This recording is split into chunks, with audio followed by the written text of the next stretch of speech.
In a world where information seems to travel at the speed of light and traffic at a snail's pace, where the agenda of those at the helm doesn't always reflect the pressures on the streets, where the rubber hits the road, where there's queue of issues needing to be interrogated in the name of speaking truth to power. Welcome to A Place at the Table, where we set the agenda, table the issues that matter to you, and invite you to take a seat at the table.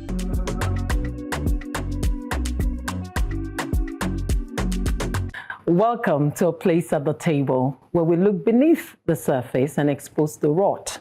Amidst the contradictions of our lived experience, I'll be telling you a tale of two states titled Of Proms and Vigilante Chaos. Interesting, Funke. Story, story, story. I'm stripping away the veneer and diagnosing it for what it is, body dysmorphia, the silent killer of self-esteem and identity. Body dysmorphia, what? It appears things are not always what they seem. I'm unveiling the stealth custom tax and asking, must we keep sinking under the weight of policies that were meant to save us? Or do we demand a different path? Yinka, since we're peeling back the layers, let me go for the jugular and call it as I see it. Our problem as citizens of Nigeria is that we're in love with our enemy. Pure and simple, Bright. We can't even pretend that this love is blind because we're watching them fleece us like daylight robbery. I'm asking, renewed hope or renewed cycle? Reform without accountability equals broken promises. That's right, Elsie. We strip away the bling, go beneath the surface, unveil the duplicity, and present a hard diagnosis. And the purpose of all of this is to ensure that we get the right treatment before it's too late.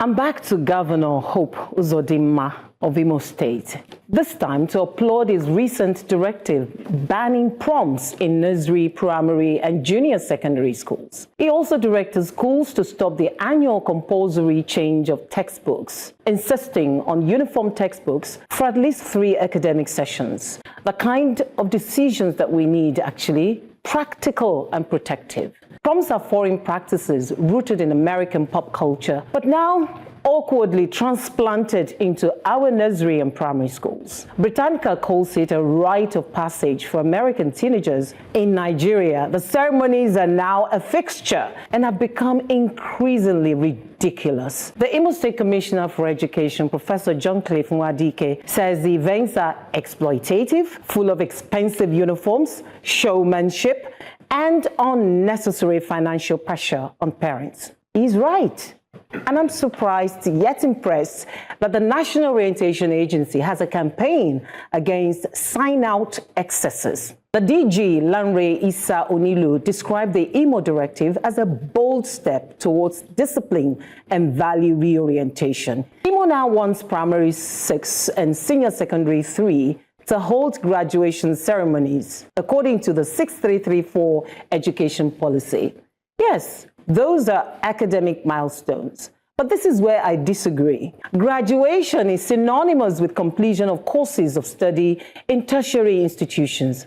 But many Nigerians continue to crave academic gowns and wigs in different dimensions, like scores of doctorate degree holders refusing to earn it rightly. How school proprietors made this practice a norm is strange. How parents became powerless and even complicit in the face of the exploitation is baffling. What are nursery and primary school pupils graduating from? And Issa Onilu nailed it. He said, early exposure to such extravagant celebrations distorts the values of hard work, humility, and delayed gratification. Let's make this national. The Federal Ministry of Education should modify this ban and make it law for both public and private schools. Let schools be about learning again. And now to Anambra State, where members of government-owned vigilante group Agune Chemba beat and stripped an unarmed female corps member. The disturbing video of assaults raises questions about state policing, arrest protocols, and rights to dignity for female offenders. I love this advocacy. This took me back to my primary school graduation. And I totally agree with the annual textbook, the textbook that should last for multiple years. You have kids in consecutive grades, right? Right. And then they will now tell you, you keep buying the same textbooks year in, year out, and then you keep looking for what do we do with all of these textbooks? We have that. And I like the fact that honorary degree holders also caught some stray, you know. Everybody, stray bullets, you know, like, Yes. Why? Every time I open my inbox, I'm always saying University of something, they have decided to award you just need to pay. Like, no. There is really no need for all of this. I love graduation ceremonies, particularly for secondary schools. I feel like the children, they have earned it. It doesn't necessarily have to be for tertiary institutions only. The worst part of this graduation conversation for me is the fact that everybody gets awards now in schools, participation trophy. So it takes away from the fact that people who are putting in the hard work, they don't particularly get extra recognition. Referencing the Imo State situation, it is barbaric. It is Anambra State. Anambra State. Sorry, Yes. it's Elsie that is in my head. Elsie is from Abia. You know, it is barbaric. It is appalling. I don't even know where to start from. There is no reason for any law enforcement agency to be physically abusive to anyone. Not to talk of stripping someone. I have no words. Right. I mean, it's about arrest protocols. How do you even arrest people? Right. I think for the graduation thing, I think for me, I can't really remember graduating from nursery school, but I think the only childhood picture that I have is my graduation picture. So for me, that's very special. But outside that, because I also volunteer at a school called LME International School, it's special for the kids. If you go to my Instagram, there's a post of this girl, I think she's probably like 4 years old, giving her speech, and it's the most beautiful thing I've ever seen. It gives the parents something to know that, our kids are actually learning. So it's beyond just the event. It's the fact that the parents get that confidence that, and every single one of them will perform, whether you are singing, you are dancing, you are giving speech, you are doing poetry, you are doing poem, whatever it is. It just gives them the opportunity for them to be able to interact with the public, but also have that confidence to be able to be on stage and do something. And then the parents also are very proud that that's my daughter, that's my son. So it goes beyond that. There's a reason for it, especially for the parents. If I have a kid, I want to watch my kid on stage do something, right? That's special, right? Quickly, Bright, the Anambra vigilante chaos. I mean, so the thing about me, when I see videos, I don't watch it, because if I do watch it, I get triggered. When I get triggered, bad things happen. So I try not to just watch things like that. I think it's sad that we live in a society where things like that can happen and people can get away with it. But also, what's the background behind it? It's politicians. They know these are distractions. They create chaos to distract people from the core thing that's actually happening. People don't understand that every single thing that plays is a play. Nothing just happens, right? It's either with it. Maybe because I'm a strategist for politics and I know how we put plays in play, right? So there's something that's happening behind the scenes that nobody's talking about right now, but we're here talking about that, which is a play. So I want to take on the issue of proms in Nigerian schools. I think I agree absolutely with you that it's not part of our culture, and we should not be importing this foreign representation of, I don't even know what to call it. The culture we have, which we grew up with, I don't know whether it's still there in school today, is we are debating societies. That's right. Quiz. Quiz. Yes. And then schools compete. And cultural dance. Inter-house sports. Yes, inter-house sports. We did all those things, and those were things that we knew. Now, these days, I don't know, been out of school for donkey years. I don't know if the students still do those things. And those were the things that we knew at that time, and we we socialized as kids. Some of us actually found our wives through those experiences. Okay, now. You know. Tell us more. Okay, now. Some of us. Okay, now. Okay, I digress. So I agree absolutely that those things should not, come in, and I also agree with Zuma when she says that some of those days are important. So, for instance, I think that in terms of graduation, secondary school graduation at SS level makes sense. On the issue of Anambra State, and I agree absolutely, it's barbaric, and it tends towards this whole practice of dehumanizing the woman. Thank you. When there's conflict. You never see when they are arresting the man and they strip the man because they know that it's pointless. But for a woman, they do that because it's added insult, it's added dehumanization, it's added trauma to her that she's stripped naked and that happens. And this makes me concerned about state policing. Excesses like this, if we empower vigilantes or community police and all that, is this what we are going to be saying? So like Yinka said, I think that we are professionals when it comes to copying things that are relevant and also things that would help the leaders be able to give excuses for not doing their jobs. But the ones that have got level of relevance and value, we don't copy that. I say that because we've imported the whole prom thing, renting of cars and blah, blah, blah. But in the same education system, I think that there's a lot that we could have taken from this same Western world in terms of how they infuse talent and skills into their extracurricular activities, right? Please help me remind me of the name of system. Yeah, because that's a place it plays a lot, right? From their footballers to rugby, everything, it starts from school. And it is part of the things that they imbibe in their education and their teaching. But here, we decided to copy prom.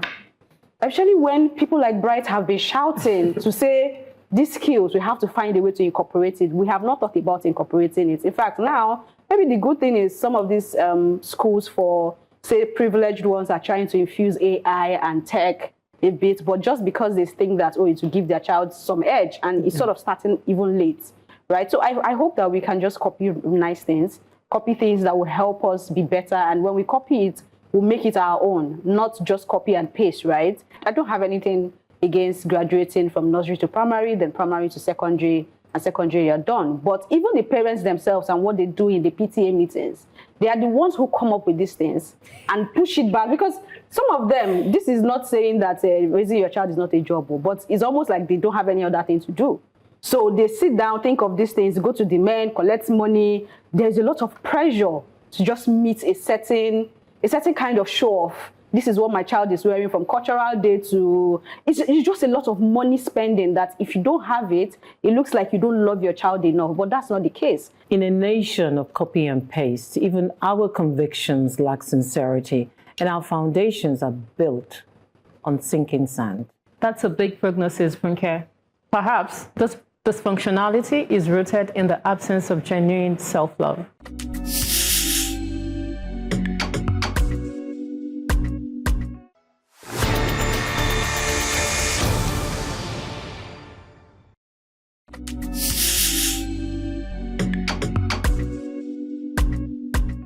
Blank nails make you look so dirty and unkept. This was a tweet by an ex-user recently, which degenerated into claims that carrying your hair and nails the way they grow out of our body is a sign of poverty or being unkept. This stereotype highlights a harmful narrative that shames natural self-expression and fuels body dysmorphia. Body dysmorphia is a mental health condition where individuals obsess over perceived flaws in their appearance, often leading to severe emotional distress, low self-esteem, and a distorted sense of identity. It is a silent killer, quietly eroding confidence and self-worth. As societal pressures and unrealistic beauty standards amplify feelings of inadequacy, the idea that our natural hair or unmanicured nails equate to disgrace or lack of care is rooted in superficial societal norms and self-hate. It prioritizes polished aesthetics over authenticity. For those struggling with this thought, it's important to reflect on why you feel safer with things that are foreign to your body and understand that your perceived imperfections are just that, perceived. You are perfect as you are. You are enough, and there is no shame or self-criticism required in showing up as your true self. Rather, it is liberating. Equating self-worth to grooming habits dismisses the beauty of authenticity and the strength it takes to resist societal pressures. For people struggling with body dysmorphia, comments like this can feel like a personal attack, reinforcing the false belief that they are inherently flawed or unworthy. Beauty is inclusive, and beauty is personal. It is important to reject judgmental tropes and amplify and embrace voices that promote self-acceptance.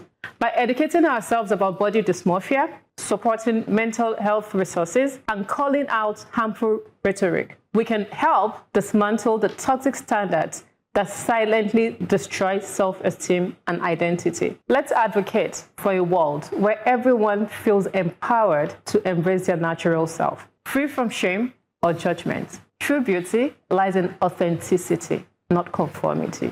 When we ask ourselves, what is the agenda behind some of this conversation? What is the agenda behind, some of this advocacy where people come in and they tweet about, oh, nowadays if you don't have this, if you don't have consumerism, if you don't do your body, nobody will look at you, or you're not, all of those things.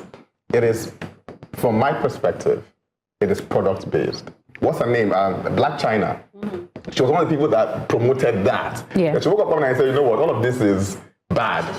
And then she gave her life to Christ, and then she went back to her normal stuff. And I'm like, this is so beautiful. You were beautiful the entire time. In fact, what you did to yourself distorted your beauty. Mm-hmm. Right? But at the end of the day, these are all brand driven. People want to make money, so they create narrative that would drive sales. But we don't see it from that perspective. We just think, oh, this is what's going on. So I think we need to, this starts from a very young age, when you give your kids the confidence. I was watching a video yesterday, and a guy was saying, when your kids talk back at you, don't be mad at them.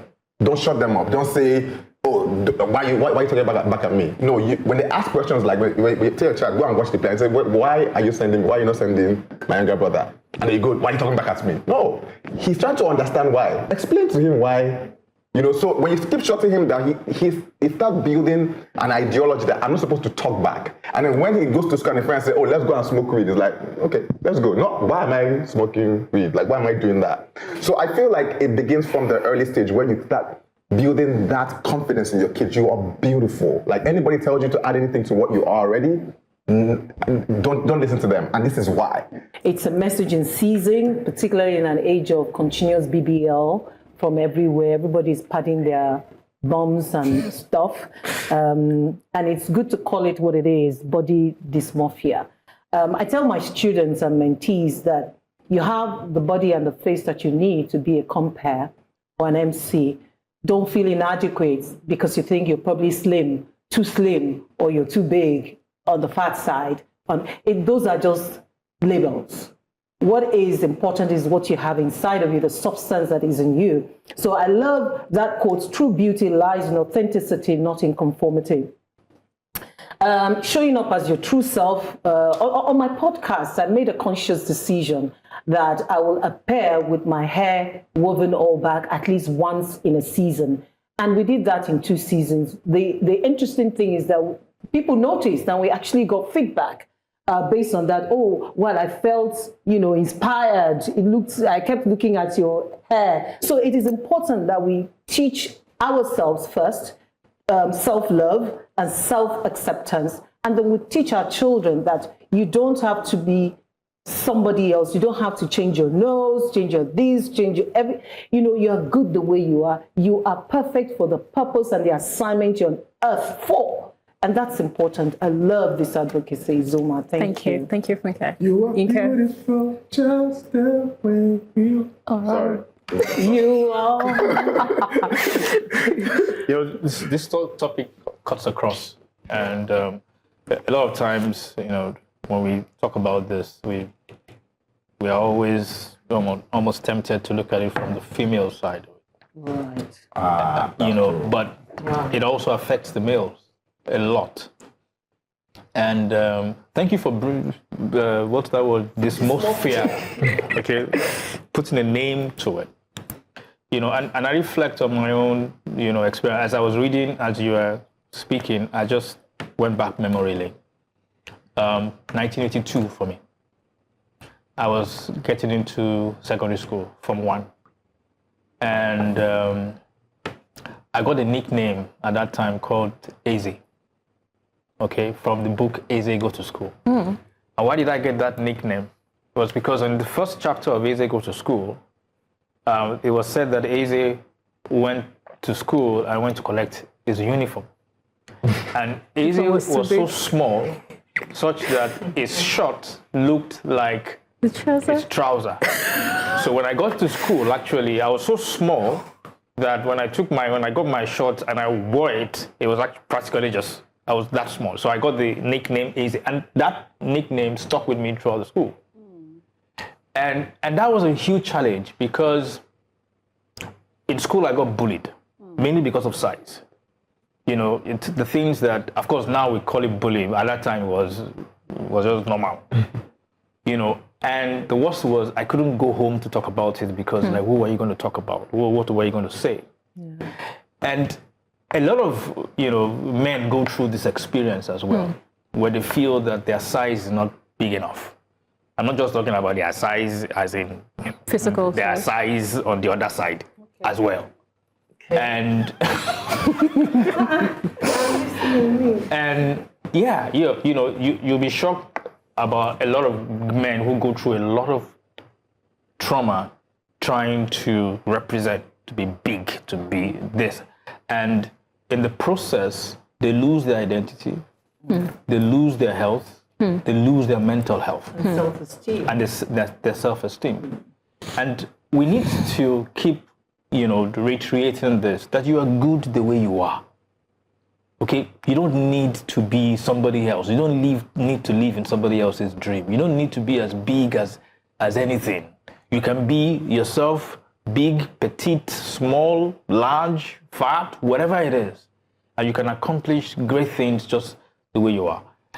My own nickname in school was either small doctor or small but mighty, right? And that's a good one. Yeah, but so it's good because the small was there, right? But then the doctor and the mighty makes you then understand the kind of self-esteem I had before having to face those kind of experience. And then they realize that, okay, we can't really intimidate this person. And then it sort of gives you a different nickname, right? So I would say to parents that while you're raising your kids, it's important to tell your children that you love them, tell them they are beautiful, reaffirm their beauty, because beauty is not a standard that should be set by anyone. Beauty to you should be you. You should be the standard of beauty. Yeah. This does not mean that you would see someone who looks really good and not recognize that, oh, this person looks good, but recognizing that beauty in a way that undermines your own beauty is where the problem starts from. Right, so let's try to reinforce with people and let them, because when you begin to look at your children from that perspective, there's a lot that comes from it, from learning how to even dress for your body shape, learning how to do things that encourage you to love yourself and feel yourself more, because you know that this is you and you have accepted you completely and you understand that this is a type of beauty. Someone once sang, learning to love yourself is the greatest love of all. Sing it now. I can't sing. Let's go back to the basics and get the fundamentals right. You are enough as you are. Certainly, Zuma, foundations are key. Government must sincerely shoulder the burdens of its citizens, not vice versa. Or at best, we are building castles in the sand.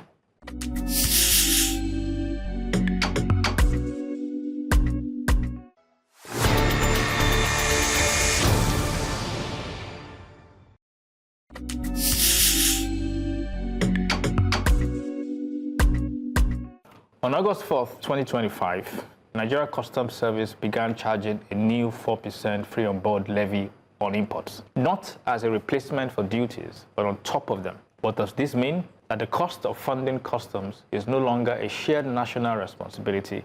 It's now a direct tax on you, me, and every Nigerian who buys imported goods. As Waziri Adio puts it, they will only be shifting the burden of funding customs from deductions from Federation's revenues to a new tax on consumers and businesses. And who pays this tax? It is the trader in Idumota, the factory owner in Aba, it is the shopkeeper in Wuse, it is also the family in Surulere buying rice, sugar, or clothes. It's you, it's me, it's all of us. This is not just about customs, it is about consequences. Every extra cost at the ports becomes a higher price on the shelves. Every levy on imports becomes inflation in the market. Every squeeze on business becomes job lost in the economy. NECA has already warned this policy will fuel inflation, drive up production costs, and encourage job losses. My friends, let's be clear. Legality is not the same as wisdom. The law may allow this 4% charge, but does that mean it is right? Does it make sense to fight inflation by feeding inflation?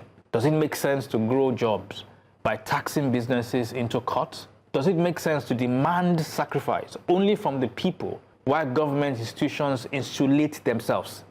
This is why we must speak up. Customs should be funded by transparent budgeting, not stealth taxation. We need accountability, not shortcuts.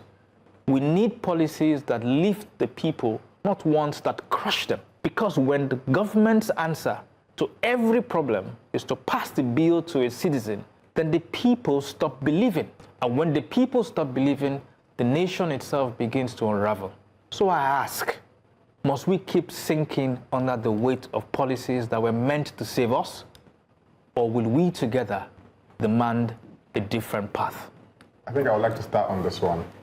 Because I've come to realize that just looking at all of these government policies from when they took out subsidy to every single, I think they're great policies. I think they're really, really amazing.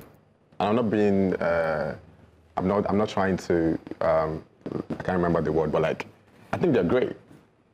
But the only problem with all of these policies is it's coming before its time. There's certain things that have to be put in place that would make this make sense. Yes, taxing importation of goods and all of that would reduce importation. But we don't have factories. We don't have you can do that when Innocent is producing cars. There are different things that are happening within the system. Nobody's buying. Then you force the system and say now you must buy. Because you can decide to not buy if you're willing to pay this extra cost, but there's nothing. We don't have any structure to back up these things. It doesn't make sense. It's great.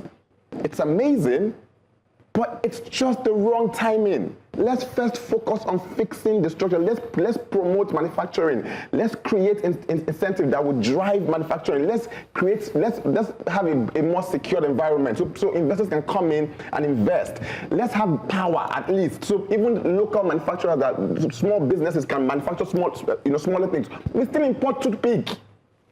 Bro, toothpick, plastic, just cut the edge, run arm. It's not that hard. But we still import toothpick. So how do you expect the people to survive when you're not really thinking, you have great ideas, but you're not placing them accordingly? So I think the problem here is, it's either we just want to do things for people to see that we're doing things, and this makes sense. But at the same time, our system, our culture, our structure cannot back these policies. And you can see it. People are already suffering. We're already suffering. Adding this to what we're already going through is like adding fuel to the fire. Okay, so I have to start by understanding what the Free on Board is about. I've tried to read so many, I've tried to research about it, and then I just keep going back like, okay, so this was initially CISS at 1%. That was changed to 4%. And based on what premise? Why should we be the one funding the NCS?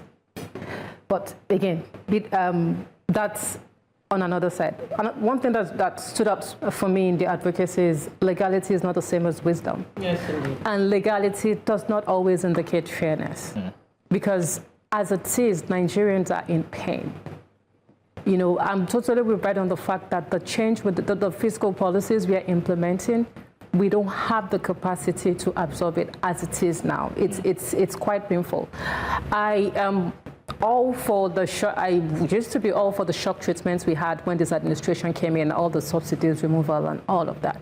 Yes, we can remove subsidies, but the things we absolutely don't need to make harder, we don't have to make it harder right now. You know, I know we are all for increased revenue drive and all of that, reduce importation and all of that. But Nigerians are correct. Like every time I pick up my phone, it's a request or the other. Like we should try as much as possible not to make things harder than it needs to be at right now. Okay. The cost of funding customs is no longer a shared national responsibility. It's now a direct tax on you, me, and every Nigerian who buys imported goods. I'm wondering, is this a ploy for us to start buying Nigerian? Because I am trying to make sense out of it. You've talked about stealth taxation, taxing citizens. Yes, just as Zuma said, legality is not the same as wisdom. Last week we were talking about funding creativity. Behold, this week we're talking about funding customs.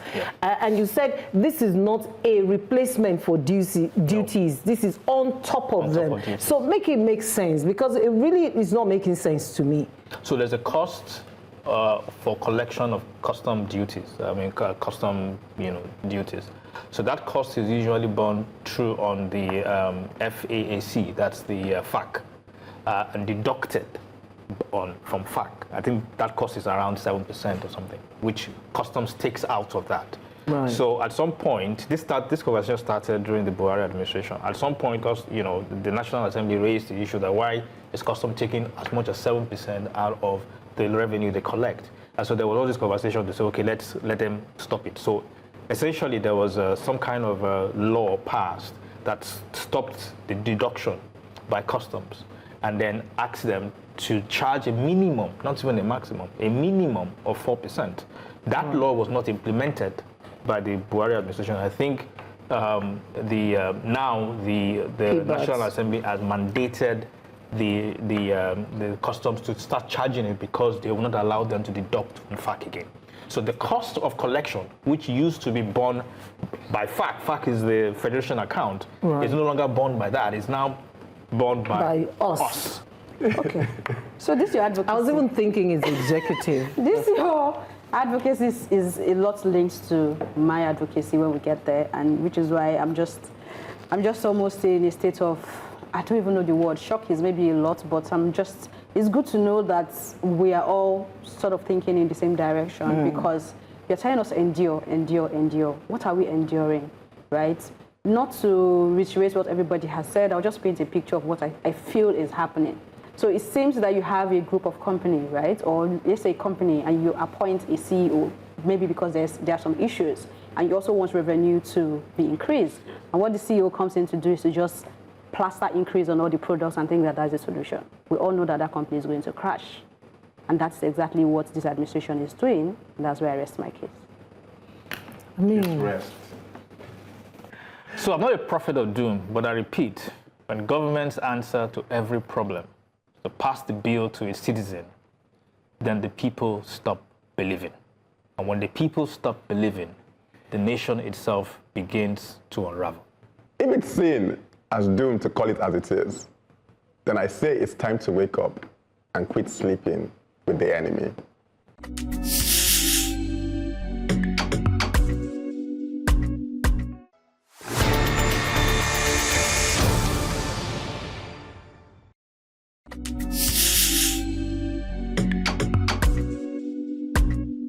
Nigerians, they have fallen in love with their enemy. And that enemy is bad governance. But let's pause. How can a people fall in love with the very thing that destroys them? The answer is simple. They've never truly experienced the alternative. For decades, Nigerians have been raised on the diet of dysfunction, broken promises at every election, hospitals without medicine, schools without teachers, leaders without vision. After a while, you begin to normalize the chaos. Power goes out in the middle of dinner. We shrug. NEPA has taken light again. The governor embezzles billion but donates bags of rice. We clap. He's a very generous man. See what happened? The abnormal become normal, and the normal become unimaginable. We have been so conditioned that when someone demands accountability, they are labeled enemies of progress. When someone insists on standards, people roll their eyes and say, this is Nigeria, manage it. But let me ask, how do you recognize good when you've never tasted it? How do you measure justice when injustice is the only ruler you've known? This is the tragedy of our nation. It is not only that bad governance exists, it is that Nigerians do not know what good governance feels like. We cannot even compare because the comparison does not exist in our reality. And that's why it seems as though we've fallen in love with our enemy. We've developed a strange romance with failure, a toxic relationship with mediocrity. But here's the thing about love. Once you encounter the real thing, the fake cannot hold you anymore. The moment Nigerians taste even the smallest dose of true governance, leaders who serve, system that works, policies that put people first before politics, it will be impossible to go back. Because once you see light, darkness loses its power. Once you taste freedom, slavery becomes unbearable. So the question is, when will Nigeria fall out of love with their enemy? When will we demand a divorce from bad governance and choose a new partner? Accountability, transparency, justice. Because until then, the abnormal will keep masquerading as normal. You said, how do you recognize good governance when you have never tasted it? Nigerians do not know what good governance feels like. And I am, at this point, very forced to agree completely. Because, was it? Yeah, this week, over the week, I saw a video of Madam Joke Silva where she visited Abia State and she was forced to make a video raving about what Alex Oti is doing in Abia State, that is amazing, just 2 years. But your advocacy just took me back to that. If a woman of her age and caliber is wowed by, I mean, he's doing an amazing job compared to what every other governor is doing, but that is supposed to be what governance is, right? If she, at her age, exposure and everything, is wowed, then that's enough for me to say everything you have said is spot on, because she is seeing what good governance look like in her, yes, old age, because being old is what everybody wants to be. And she's, you need to see that video and the joy. I'm like, really? You know, and I saw comments, people were a bit attacking her to say, oh, you supported this administration, so why are you now praising Alex Oti and all? And I said, that's not the point. You can support anybody you want to support, but when you see something good, please be honest enough to appreciate it and recognize it. And this is where I respect Kenyans. Those people, they don't need to see quarter of what Nigerians have seen. They will be on the road, whether it is for 2 weeks or 1 month, until what they want is done. I don't know when Nigerians will get to that tipping point. I just want to add, my auntie, she grew up in London, so she came visiting with her kid. I think it's like 5 or 6. And then they took light in our house, and the kid was crying because he had never seen that during at night, the particular light. Like, this is weird to me. So yeah. So yes, just to wrap up, we need to experience good governance, and like you said, Nigerians will not turn back once they experience it. We are all in an abusive relationship with Nigeria. Nigeria, as you described it, sounds like a Yoruba man, particularly with the broken promises. Yoruba demon, yes, you get it. You know, we have been breadcrumbed so much that we are willing to celebrate the bare minimum. And it's quite sad that Excellence is a lifestyle, and it's not a lifestyle we value or imbibe in Nigeria. And when you accidentally demand excellence from people, they look at you like you're doing too much. Like, no, be here, they born you. It's strange. Yes, I was born here, but that is not the standard I expect from you. That is not the standard I give you. We have a management problem, and we cannot do better or demand better. So we are able to envision to know what better is. You know, you need to be able to even know what better is and be able to envision it for yourself. The average Nigeria cannot imagine a Nigeria that works. And that is where the problem lies. So we are able to imagine what will the working Nigeria look like. We will just keep having this conversation. I was in Barbados recently at the airport, and we just got in and we're trying to cross the zebra crossing. Me and my friend, we stopped.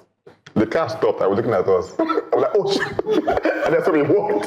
Because normally the car is supposed to stop, but we will stop because we're used to you can't try it in Nigeria. Then we got back to Nigeria, and we thought that I decided to cross. The car almost at the airport, same airport in the Abuja airport, the car almost took us out. Don't get out of the road. Forget. Yeah, I love this advocacy. Sounded like a poem, first of all, because I mean you have rhymes, you have also pretty much almost like that of Yinka, a lot going on in your advocacy. Thank you.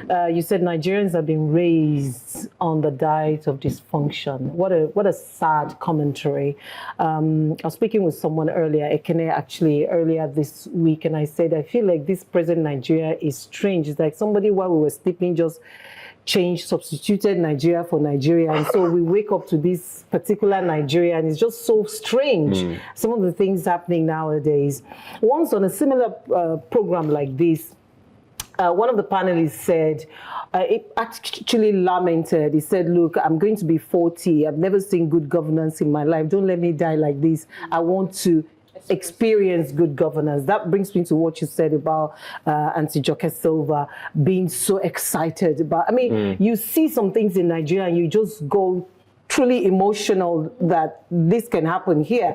And it's because Nigerians are not asking for too much. They are just asking for the very basic. You do a road, you construct a road, you're cutting tapes. I mean, it's just normal. That, just very normal. I'm going to leave with a quote, finish off with a quote. You said, this is the tragedy of a nation. It is not only that bad governance exists, it is that Nigerians do not know what good governance feels like. And that's the charge to our governors at your governors forum. What are you leaving us with? We're tired of this bad governance. This is not about protests anymore, but that where you are, make it a heaven for the citizens. That's why we voted you in the first instance. Okay, so I've said this before. When I was growing up, I saw the semblance of a functional country. Okay. Even though... What year was that? It's in the 80s. That's why I know. In the 70s. It's giving Napo baby vibe, but go ahead. It's true. It's true. So I saw the semblance of a functional country, and it wasn't like the country was perfect or the country was paved, the streets were paved with gold, but things worked, And I told the story of how, from my nursery school then, somewhere on Broad Street, at the age of 5, I would walk to Tinubu Square, all right, and there's a bus there waiting, okay, an LMTC or LMTS or whatever. And then I knew the number of the bus, the time it would take off. And we queue, take the bus, it takes me to mile 2, I stop. No, it wasn't even taking me to mile 2, it was taking me direct to Festac. I stopped right in front of my clothes and I walk. I was a 5-year-old. I would go with my auntie. There was an auntie that would pick me up. And right in Festac there in our clothes, we had the functional phone, a garbage system, of water. I saw a functional country. We were under military rule, but it was functional. And it's that picture that I have in my mind that makes me know that Nigeria can be functional. Unfortunately, the young people today, especially those born after democracy, these are stint in democracy. The question is, what picture do they have? The picture they have is a picture of dysfunctionality.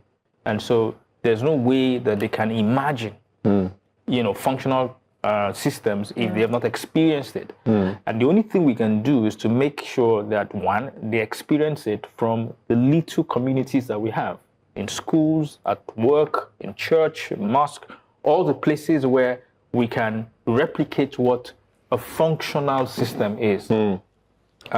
Just over the weekend, I got a voice note from somebody asking me to commit fraud, to represent him at a place so that he can get something. And it wasn't that he said so, that was not the issue. The fact that it didn't even occur to him that he was asking me to commit fraud. The audacity of it. And I didn't take it, I didn't say that, I didn't see that the guy had a problem. I just felt that he doesn't know better.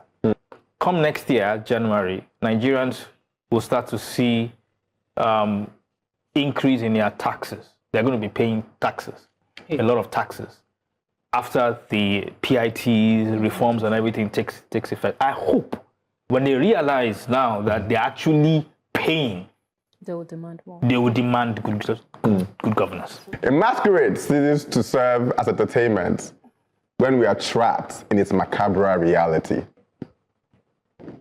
Count me out, brides. You could say I have fallen out of love. No more sweet talk of reforms. It's time for robust accountability.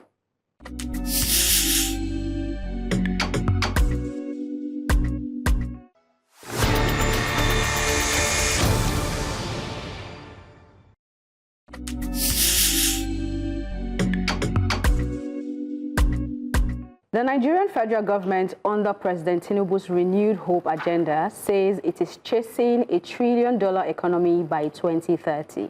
To get there, it has rolled out some of the boldest reforms Nigeria has seen in decades. Fuel subsidies removed, exchange rates unified, uncontrolled ways and means financing ended, and a sweeping tax reform being introduced. Nigerians have been told to endure the hardship today for a better tomorrow. But the truth is, these reforms are being built on a system already eaten up by corruption. Trillions of naira vanish under the guise of refinery rehabilitation. NEL Fund, a scheme meant to democratize access to education, became another cash cow for the greedy. Members of the National Assembly allegedly pay up to 3 million naira to present a bill. The former NHIS boss is accused of mismanaging billions of naira. Now, it is difficult to believe the higher taxes and stricter enforcement will translate into real development. Instead, it feels like squeezing citizens for more revenue to fuel the same cycle of mismanagement. Nigerians are not against tax reforms and economic growth. They have always had the same reservation for as long as I can remember, which is paying tax to people who specialize in misappropriation is painfully difficult. Students are denied loans, refineries stay dead while billions are pocketed, bribes are paid at checkpoints, and healthcare funds vanish while hospitals collapse. These are symptoms of a state where public office is treated as a personal ATM. So as much as the reforms are taking place, we need to see this administration take a firm stand against corruption and misconduct. For Nigerians' hope to be truly renewed, these reforms need to match up to a truly renewed ways of doing things. There must be consequences for looting and misconduct. And as the people endure, we need to see that our endurance is not being trampled upon. Help us believe in this seeming renewed hope. Asking citizens to pay more while leaders squander more is like pouring water into a basket. A better Nigeria must rest on justice, transparency, and the courage to break the cycle of corruption. I think for me, I just want to really appeal to the government. Because it would make sense. It would make sense if you come into a system and you say, I want to change. I want to give you guys hope. Do you know the power of hope? Go and watch Stand-Man and you understand the power of hope. Hope is the only thing that makes sense in life. Just the fact that it keeps you going. There's something that is unseen that you believe can be seen. And it doesn't begin with strangling the people that is in the system. It starts with the problem itself. If you had come into power and it goes after every single past governor, are you trying to tell me now that all the governors that we've had since his time. And they even did a reunion recently with all of them, none of them have stolen money. Nope. Somebody actually came out, Ojuzoka came out and said, I'm the only person that have not stolen. Like he came out and said, I'm the only person among every other governor, everybody after, I am the only person that have not stolen any money. I'm the only person that's not corrupt. If we start with the problem, if we start with the people that are stealing our resources, if we start with them, then we'll have the courage to say, okay, you know what, whatever tax we're paying, we're sure we're going to see the evidence. Mm-hmm.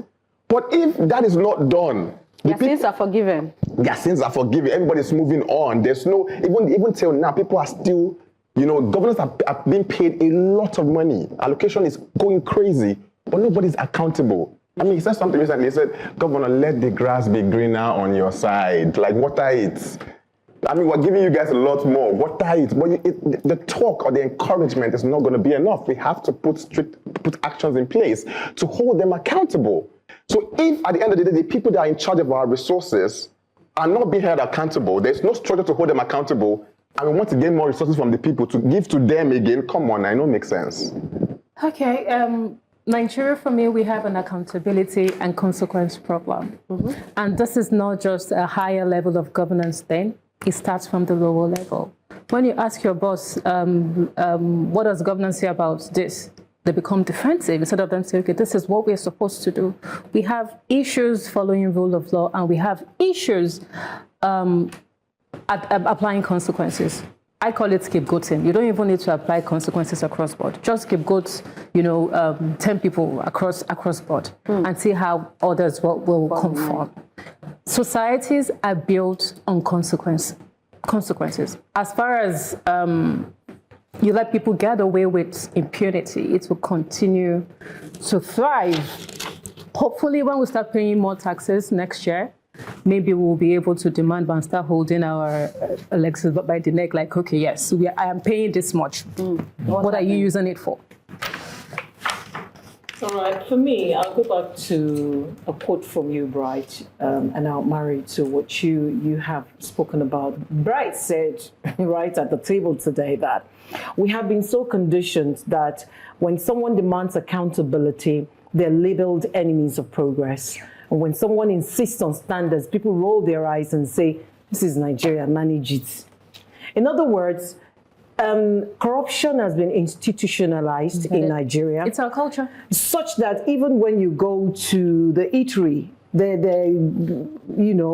saluting you and they're saying, over the weekend, a bouncer actually followed us to the car to collect something. When my friend gave 500 naira, the guy looked at the 500 naira, looked at the man, so in your mind, now 500 naira, I what? So you see how that culture of entitlement, that's one. We keep seeing former state governors accused of corruption while in office, continually playing hide and seek with the EFCC. They're chairpersons of events. Mm-hmm. So now you tell people not to be corrupt. Yeah, I don't understand. I did not mention me. But it's not just him. Just as it mentioned Carlo, it's not just him. There are many like that. But they get away with it, literally. And then you tell the citizens to not do the same thing. The scapegoating you talked about, you were the one who said at the table that a law without consequences is a suggestion. And I keep saying that everywhere. We can't keep suggesting. Somebody pushes a plane or gets by a plane, you make the person an ambassador of security. You have not deterred me from doing the same thing. No consequences. I leave you, Yinka the elder. That's my name. So, we have a president who said from the get-go that we can't stop corruption. He said that on live TV. And even Obasanjo said. And he said that we can only control it. And Jonathan gave us yam and goats. And I think that while I agree with him, I think that from a positioning perspective, it's not good. We have to position and say firmly that we must have zero tolerance to corruption. That's where you signal to everybody that you're serious. Second thing is I agree with you absolutely, Uzuma. We have an accountability problem. And it's not just a government thing. even in household, even in households, even in WhatsApp groups, yes, even in small groups. But I want to say that for us, in terms of fighting corruption, the one way we can do it, okay, is through the introduction of technology. And I'll give 2 examples of how that has worked. Number one is the whole international passport thing. We've seen how technology has somehow reduced corruption in that space, where if you want to get your passport before, we know what you have to do. But these days now, you'll find out that you can actually get your passport contactless. All right, so that's helping in some instance. Recently, I came aware of a particular tax audit, and when they put the liability through tax pro automatically calculated the penalty interest, stuff that FIRS from time will have weaved or through the back room, So with the introduction of technology, we can begin to reduce some of this corruption, issue. But I would really like to say that the way to really go is for our leaders to show by example. And I will call for an amendment to the Electoral Act to demand that anybody who wants to be president, governor, minister, senator, or whatever must publicly declare their tax returns. That declare your tax returns publicly and let Nigerians see how much of tax that you are paying. You'll be shocked that a lot of all these presidential candidates that come and tell you they want to govern you, you actually pay more taxes than they do. There is a time for everything under the sun, a time to dream and a time to face hard truths. We have set up the alarm. Are you ready to wake up and smell the coffee? Then join us again at the table, same time next week. Till then, it's goodbye from all of us. Bye-bye.